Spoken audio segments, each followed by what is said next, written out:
चाय की एक मामूली दुकान किसी को करोड़पति बना सकती है? क्या एक चाय की दुकान की वजह से सालाना 1 अरब रुपए का टर्नओवर मिल सकता है? आपको यकीन नहीं होगा, लेकिन ऐसा हुआ है और ये कर दिखाया है एमपी के इन नौजवानों ने। सबसे पहले इन युवाओं के बारे में जान लीजिए, इनसे मिलिए। ये है रीवा के अनुभव दुबे। सपना था आईएएस बनने का, दिल्ली जाकर यूपीएससी की तैयारी भी की, लेकिन किस्मत में तो कुछ और ही लिखा था। दिल्ली में जिस वक्त अनुभव यूपीएससी की तैयारी कर रहे थे, उसी दौरान उनका दोस्त आनंद का कॉल आया।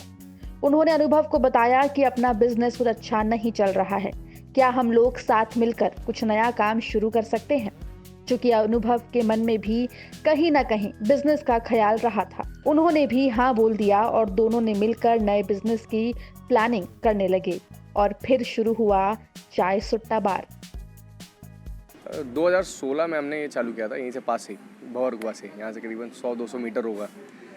चाय इसलिए क्योंकि एक तो सबसे ज़्यादा बिकती है, हाईएस्ट कंज्यूमर बेवरेज है प्लेनेट में। पानी के बाद सबसे ज़्यादा पेय अगर कुछ चाहिए तो चाय।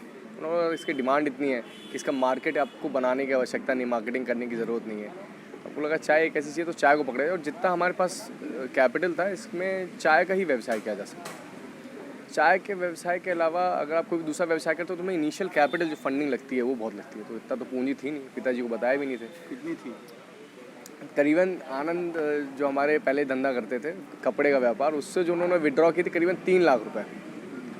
जब हम लोग को स्टूडेंट करियर में जब हमको 3 लाख रुपए आया तो हम बोले 3 लाख रुपए बहुत होते हैं। 3 लाख रुपए हम लोग के लिए बहुत होते हैं, वास्तविक बहुत होते हैं। लेकिन जब धंधे में लगाने लग गए तो हम लोग को कैश बर्न हो गया। कैश बंद से जूझे के पैसा सब चुकने लग गया, किराया भाड़े में पूरा चला गया, डिपॉजिट कर दिए उसका, सामान लेके आ गए। फिर हर महीने अगले महीने लोगों को वो देना था, सैलरी देनी थी, बिजली का बिल, तो पैसे चुक गए हमारे, पूरे ख़त्म हो गए। तो हम हमारे पास बोर्ड जो हम आपको दिखाते हैं, ऑफिस में हमारा बोर्ड लगा हुआ है, उसमें वाटर कलर से हम लोग, प्लाई का इतना बड़ा पट्टा था, उस प्लाई के पट्टे में हम लोग वाटर कलर से चाय सुट्टा बार लिख दिए थे और उसी के नाम से चालू कर दिए। और आज करीबन 165 आउटलेट हैं देश भर में। अब मिलिए आनंद नायक से। आनंद भी यूपीएससी की तैयारी कर रहे थे। उनके पिताजी का कपड़ों का कारोबार था, लिहाजा उनका दिमाग कारोबार में तो लगता ही था। लिहाजा उन्होंने अपना आइडिया अनुभव से शेयर किया और फिर दोनों ने मिलकर इंदौर में एक छोटी सी दुकान शुरू की। कुल्हड़ का कुछ ऐसा था सर कि जैसे कि हम लोगों ने मार्केट में रिसर्च की, बहुत सारे लोग चाय पिलाते थे। ऐसा नहीं कि चाय कुछ नया है, चाय बहुत सारे लोग पिलाते थे। कुछ नया इनोवेटिव, कुछ हाइजीनिक वे में हम लोगों को करना था। जैसे कि कुल्हड़ एक लोग डिस्पोजल में देते थे, कांच के ग्लास में देते थे, बहुत ज़्यादा हाइजीनिक नहीं होता था, वो चीज़ रिपीट होती थी बार बार।